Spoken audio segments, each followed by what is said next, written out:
Hi friends, நான் உங்கள் நண்பன் குட்டி. இந்த மாதிரி உதிரியாக பிரியாணி செய்யணுமா, இல்லை ஜூஸியாக பிரியாணி செய்யணுமா, இல்லை மசாலா பிரியாணி செய்யணுமா? அதாவது பிரியாணி 3 வகை செய்யலாம்.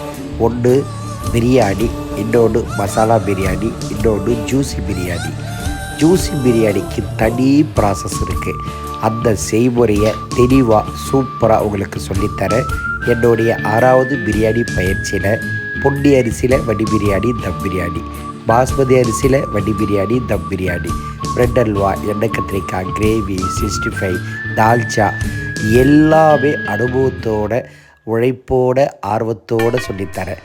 இந்த மாதிரி சிக்கனை தூக்கி போட்டு சும்மா பேட்டில் அடிக்கிற மாதிரி துடுப்பால் அப்படியே அடிக்கலாம்.